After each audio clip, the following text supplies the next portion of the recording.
Hello everyone, Piku Pampa ব্লগে তোমাদেরকে স্বাগত। আজকে তো জন্মাষ্টমী, তাই শুভ জন্মাষ্টমী সবাইকে। আজকে যেহেতু জন্মাষ্টমী, গোপালের প্রিয় খাবার তাল, কী করবো বুঝতেই পারছিলাম না। তালের বড়া আমি প্রায়ই করি, ভাবলাম তালের মালপোয়া করি।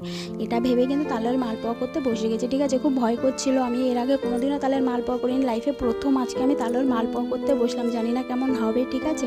তো এই ভেবেই করছি। প্রথমে আমি ময়দা নিয়েছি, তারপরে চিনি নিয়েছি, চাল আমি বেটে নিয়েছি, গোবিন্দভোগ চাল অনেকক্ষণ আগে ভিজিয়ে রেখেছিলাম, তারপর হাতে বেটে নিয়েছি। সুজি নিয়েছি, একটু দুধ নিয়েছি, তালের রস নিয়েছি, সেটাও অনেক আগে করে রেখেছিলাম, তালের রসটা মানে সকালে করে রেখেছিলাম। তারপরে নিয়ে একটুখানি জলও নিয়েছি, নিয়ে একটুখানি মেখে না আধ ঘন্টা ঢেকে রেখেছি। তো আমি যে কোনো পিঠে করার আগেই না আমি গোলাটা একটুখানি গুলে আধ ঘন্টা ঢেকে রাখি, তারপরে করি, তাহলে না পিঠেটা খুব সুন্দর হয়, নরম তুলতুলে হয়। তারপরে আধ ঘন্টা পরে খুব সুন্দরই হয়েছিল।